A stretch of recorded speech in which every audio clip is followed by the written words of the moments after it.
चुगलखोर पड़ोसन। क्या कर रहे हो? छत पे जाके अखबार पढ़ूंगा। बस यही करो। तुम्हें पता भी है कि बहू क्या गुल खिला रही है? उसने नया फेसबुक अकाउंट बना लिया है। रोज 10 फोटो डालती है। हमारे परिवार की तो नाक कटवा देगी ये। और तुमको ये बात कैसे पता चली? अरे पड़ोसन ने बताया। उसकी बहू भी फेसबुक पर है ना, तो उसको पता चल गया। हाँ हाँ, जैसे तुम तो बहुत भोली हो। पड़ोसन रोज सास को उसकी बहू के नाम पर भड़काती थी। आज तो आपकी बहू कह रही थी मुझसे आके कि आप दिन भर खाती रहती है, खा खा के घटोत्कच हो गई है। क्या? उसने मुझे घटोत्कच बोला? अरे वो खुद ना कटी सुपर्णखा है। आप कह रही हो तो सही होगा, लेकिन आप उसको बताना मत कि मैं ये सारी खबरें आपको देती हूँ। शाम को जब बहू पड़ोसन के पास जाती है, आज तो तेरी सास तुझे सुपर्णखा कह रही थी, कल ताड़का भी कह देगी। पता नहीं इतनी अच्छी बहू मिली है, फिर भी वो तुझे राक्षसनी क्यों समझती है? आप कितनी अच्छी हैं। आप मेरी सास की हर बात मुझे बता देती हो, वरना मुझे पता ही नहीं चलता कि वो मेरी पीठ के पीछे इतनी बुरी बात करती है।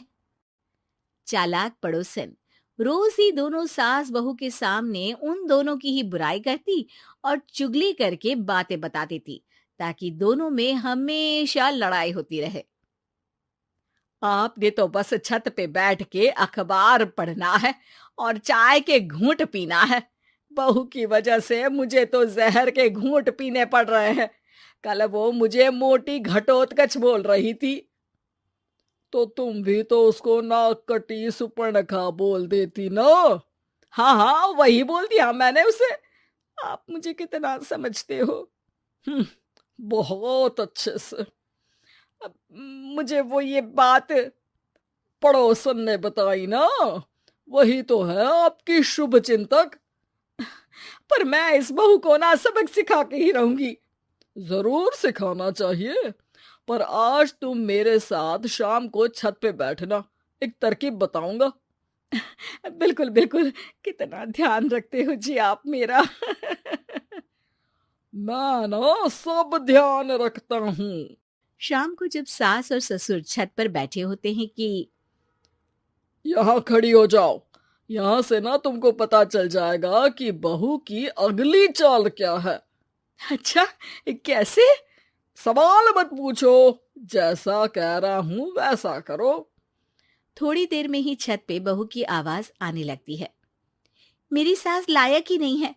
मुझे पता होता तो सास बहू की भी कुंडली मिलवा लेती पहले ही। तेरी सास तो मुझे भी पसंद नहीं है। मेरे पास जब भी आती है तेरी बुराई करती रहती है।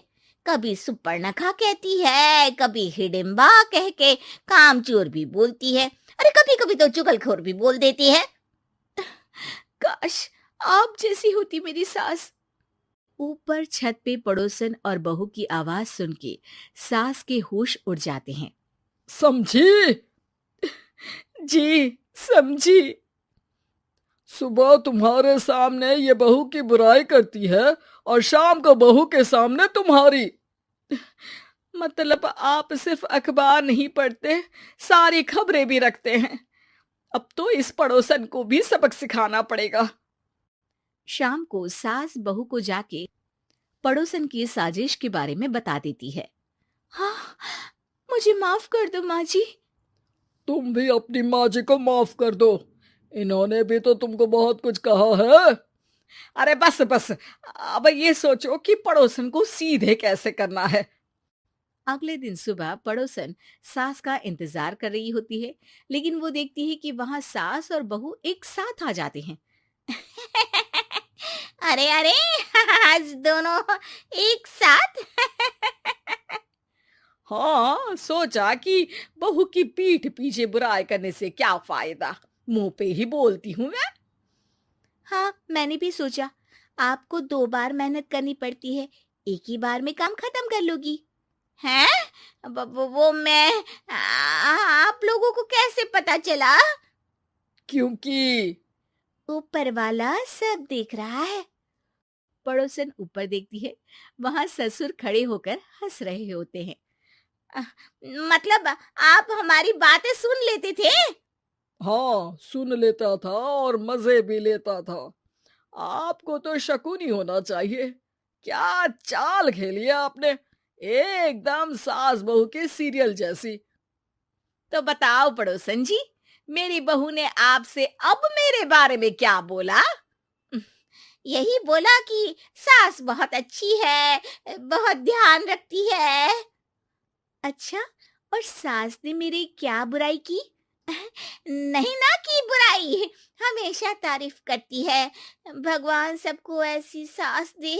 मेरी गलती है जो मैंने आप लोगों में आग लगाने की कोशिश की। पर छत पे लगा हुआ सीसीटीवी यानी कि शर्मा जी सब देख रहे थे। हाँ जी, मुझे माफ कर दीजिए। माफ क्या? आपको तो अब हम साफ ही कर देंगे अपने वालों की लिस्ट से। आज से आपकी और हमारी बात बंद, लेकिन बुराई जारी रहेगी। अब आपकी हरकत के बारे में पूरे मोहल्ले को बताना तो पड़ेगा ना आंटी जी।